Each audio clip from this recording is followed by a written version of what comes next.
सेदिन थिला अगस्ट 7 तारिख 2001 मसीहा। अभिनेत्री रेखा जनक सबुठारु अभिशप्त दिन, जहाँ रेखा जनक जीवन भविष्य को सबुदिन अंधार कर तेज दर्शक बंधु रेखा जीवन में घटी घटना विषय जानिले आपण आखिरे लुह आसी।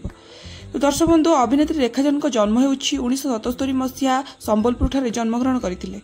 मात्र 22 वर्ष बयस से अनेक गुड़िए ओडिया सिनेमा और आलबम अभिनय करते। प्रथम सिनेमा माँ परी किए पर से प्रथम थर डेब्यू करते।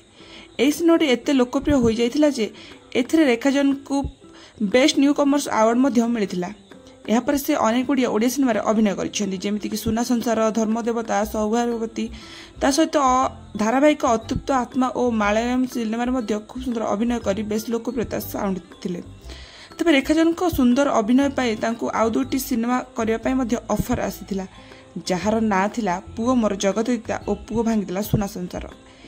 ए दुटी सिनेमा करने से एग्रीमेंट पेपर रे साइन कर किंतु एहापर एमती किसी घटना घटी जहाँ शुणिले आपण आखिरे भी लुह आसीज। से दिन थिला अगस्ट 7 तारिख 2001 मसीहा। से दिन कार निज माँ सहित काम सारी संबलपुर फेरुथिले। ठीक से समय एक ट्रक अन्यमनस्क हो गाड़ी चलाउथिला। से समय एक साइकल चालक को बंचीबा जाई रेखा आसुथिबा कारटी को धक्का देथिला ट्रकटी। आउ दुर्घटना एते भयंकर थिला जे से घटनास्थल रे रेखा माँ मृत्यु हो जाइथिला। किंतु रेखा निजर सौंदर्य हराई देथिले। तांको संगे संगे हॉस्पिटल को निया जाइथिला। किंतु एहा पर से धीरे धीरे जानिबा को पाइले जे तांको अंग 30% अक्षम हो जाइछि।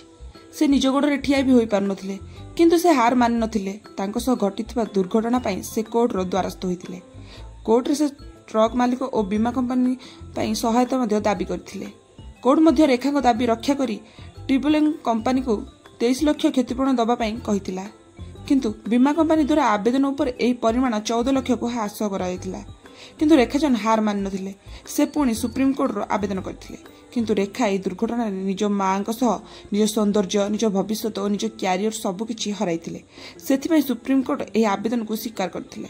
आउ दीर्घ 12 वर्ष लड़ाई करथिले निज क्षतिपूरण पई। शेष में रेखा जन रोजगार को हिसाब कर सुप्रीम कोर्ट 42,50,000 टंका, शारीरिक मानसिक 9 लाख टंका और चिकित्सा 17,15,000 टंका। तो समस्त क्षतिपूरण दाबी को मोटामोटी भाव 1,27 लाख टंका प्रदान करने सुप्रीम कोर्ट निर्देश देले। आउ दीर्घ वर्ष संघर्ष पर मिला न्याय। आतेबले दुर्घटनाटी घटी से मात्र 24 वर्ष बयस होता। किंतु से लाइफ रे जहाँ भी सब हर से कौन टंकार भी पूरण हो पार ना। सिनेमा और अभिनय प्रति अनाबल रुचि रही है, जहाँपर से अभिनय रुचि को हराई बसी। तो दर्शक बंधु एमती किसी घटना घटी रेखा जनक सहित। तेज दर्शक बंधु आपण को घटना निश्चिंत भाव दुखित आपण रेखा जनक अभिनय किपर लगे यह आपण मैंने निश्चित भाव कमेंट माध्यम जनइबे। वीडियो भल लगी निश्चित लाइक करेंगे। आगू एमती वीडियो देखा चैनल को निहाती भाव सब्सक्राइब कर पाखर बेल आइकन को दबाई दिंतु।